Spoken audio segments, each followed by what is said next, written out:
Hello and welcome to my channel. I am Shagar, the Half-Orc Bandit, and today I am sharing the D&D horror story around the Warden's Shadows.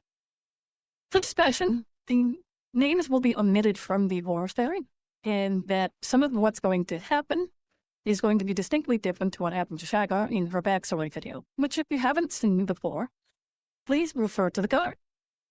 Due to the very adult nature of the server, I do need to give some content warnings. The server wasn't always adult, but it became a regrettable trend that only because of the enjoyment I had with certain friends on the servers, I kind of ignored my glaring distinct for the sexual nature of the server. Anyway, the content warnings are SA, abuse, graphic violence, human trafficking, but I will try to keep it mostly terse, an overview rather than the nitpicky details.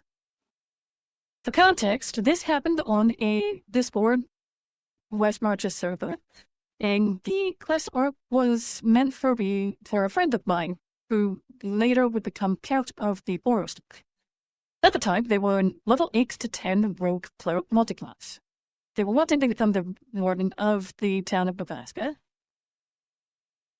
This is a detail you should keep in mind later. Server-wide events were generally about 1 to 2 months worth of play. I will be completely honest before we get into the real details of the horror story. I had built something of a reputation on the server, though it was mostly due to differences of opinion and playstyle, as well as some decisions made during my stint previously as a DM for the server. The owner and I, who will only be referred to owner, generally did not see eye to eye. And the owner was the one who exclusively controlled NPCs related to the Rogues Guild, which left playing Shagar largely as a struggle to get involved with the currently building arc. This arc revolves around the corrupt warden, a rank bestowed on those in charge of law in the cities of the server. The Warden's Shadows was involved in criminal actions, including human trafficking, drug trade, and the like, putting them as both a competitor to the local crime syndicate and going against certain moral stances of the crime leader who was the owner's NPC. Skados would be portrayed as a full narcissistic megalomaniac who coveted making the owner's NPC their prized possession, so to speak, going at lengths to describe the many ways of how he'd have her serve him and how he'd take pleasure in breaking them. There were many vibes about the server that felt off. This was where the red flags really started to pop up. But again, this is where most of my friends of the time played, so even though I could barely interact with the Thieves Guild, and was usually treated as an inconvenience, I had my character proposed to join the guard and act as an insight. This may have been just a bit before the Shadows arc properly began, but it put me in a favorable position. When it did finally kick off, during the early arc, immediately I did not have much to do or input than controlling the odd patrol.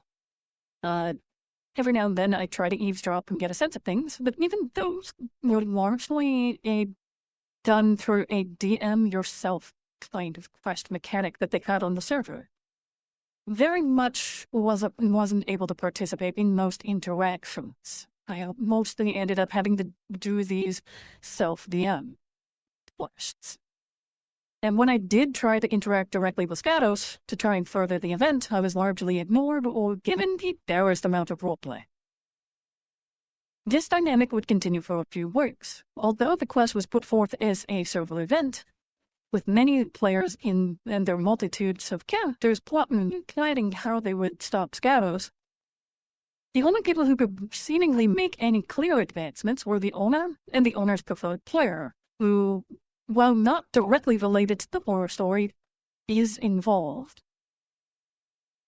So we won't go into too much detail, but whenever a player tries to interact with Shadows, or the owner's NPC, it was usually the owner who was doing the role-play. Or whenever the owner needed to interact with Shadows themselves, it was the preferred player who would then take the reins of Shadows. the owner's character would be the one to get crucial information for the quests by acting as a quote-unquote seductive spy. As you can imagine with the details that goes. And this would not likely have remained the case until our wild card was introduced. Another player who was playing a rather impulsive wizard, a blade singer if I recall correctly, was kind of obsessed with the Serval Inner's character. So they tried to step in on one of Owner's character's information gathering sessions, so to speak. This would act as the catalyst that would become the worst times in Shagar's history. It was revealed that Skados was a wizard, and Skados quickly shoots off a feeble mind and then a coward stun, while Wild Mage and Owner's characters respectively. Shagar was in the guardhouse at the time, and while she is a brigandly type, she does have a sense of honor. So after some debate and a clarification if I could interact with the scene, she bursts in and attempts a rescue. Shagar at the time was a Berserker fighter, and Berserker Barbarian and Fighter multiclass. It wasn't obvious at that point Skados was a level 20 evocation wizard.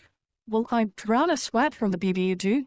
What proceeded to happen were several banishments and increasing levels of exhaustion. After the first attack barely seemed to graze him, he had a high AC for it, so that meant he was also very geared to it. I realized I wasn't going to be able to fight my way out of this, so I proceeded to try to gather whichever hostage I could. At first, it was the owner's character, reasoning fealty to the guild, which received a mocking comment about how I was leaving the feeble-minded woman into the hands of Skados. This would be the first of many banishments.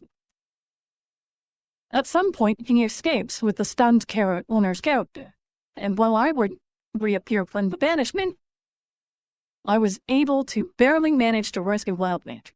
We were able to get back to the Thieves Guild long enough to deliver the bad news and then be sent into hiding, which would be mine and Wild Mage's fate for literally a month and a half to 2 months of our characters' lives. And I'm meaning real-world time, not like an in-game 2 months, an actual 2 months.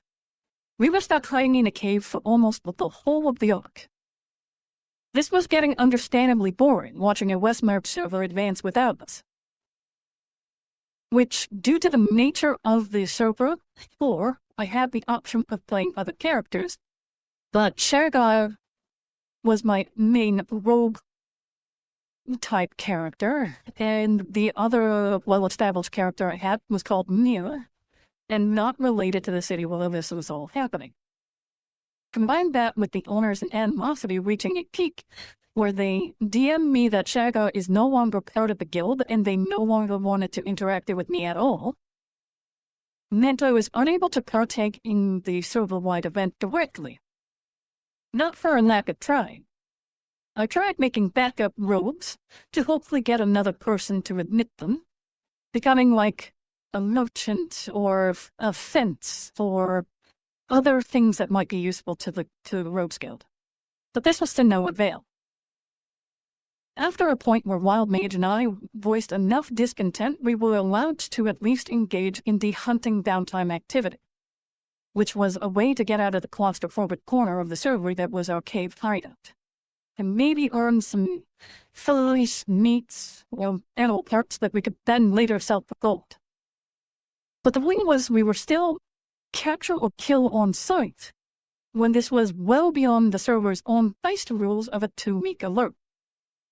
So every time we went hunting, we'd roll stealth, and progressively failures meant Skados was learning our location. This is where it comes to a head. One day, we rolled exceptionally unwell on stealth, and a hit squad of Skados' men finds us. Given the owner's disdain for us, another DM was told to do the interaction, which we shall just refer to them as DM. DM rolls stealth for the guards and has us roll through perceptions or through our passive perceptions. Most of the guys beat up perception, so surprise was required. Unfortunately, or rather fortunately, I'm a barbarian, so I can negate some of the effects of surprise. What precedes is less of a combat and more of a narrative upset punctured with what I feel was counter-DMing. Let me know if you feel the same or if I was in the way. The guards were higher in the initiative, on average, and proceeded to dodge penalty. After many grapple checks, which even despite when I had rage advantage, I still rolled poorly and failed, I quickly found myself disarmed, then grappled and cuffed, and then grappled 4 times over more.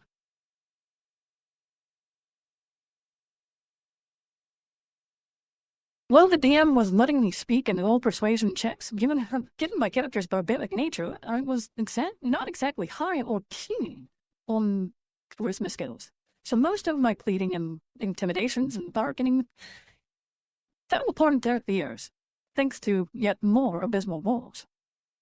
I was also beginning to panic, so while plotting my next turn, I would ask out of character if the situation as it was would allow me to reach the mundane wall upon my back. No sooner than I had asked this, in the next initiative step, the guard would take the maul and throw it away. So I did more pleading and more panicking.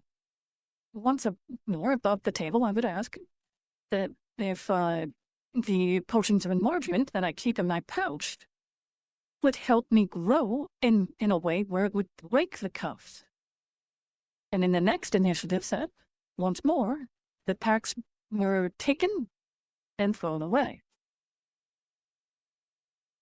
I'm getting increasingly panicky now and feeling a bit frustrated that all of my options, that I'm exploring out of character, are being removed. But it's my turn, so I start formulating the plan. I try and clarify which is closer, attack potions or my weapon. And the reply I get is, it doesn't matter, you're strained and grappled. When I insist that I have a plan and I need to know what I could more likely be able to go for, he then said, they're 300 feet away, a fairly unreasonable number for a simple toss. I was getting frustrated at that seeming maliciousness, so I'd just do my plan. I'd use my action to break free of the cuffs, and then proceed to action surge to take the attack action 3 times. As a berserker, I was able to make a melee attack as a bonus action, and I was able to substitute all my melee attacks using the push optional attack rule. I succeeded on all but one of my shoves. My plan doesn't work out. At least not quite as intended. And now I've only got 1 guard left. I make one last plead that Shagar would come in and surrender, as long as they would spare the wild mage. But it was once more declined. The next part infuriates me. Even as I type this, the DM then articulates the next guard in initiative, stepping up, declaring Shagar's execution and role plays, slitting her throat with a knife. There is no attack roll, no chance for me to use orcish endurance or relentless rage, no damage roll, just dead, from full health to dead. The combination of the late hour, the shock, had me too stunned to deny it, and I will play with my character dying.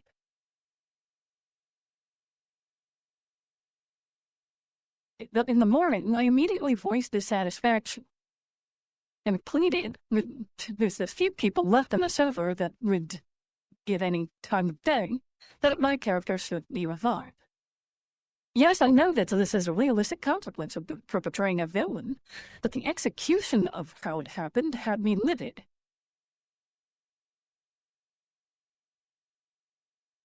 If this tale stirred something in you, give it a like, share it with fellow adventurers, and let me know in the comments of your opinions.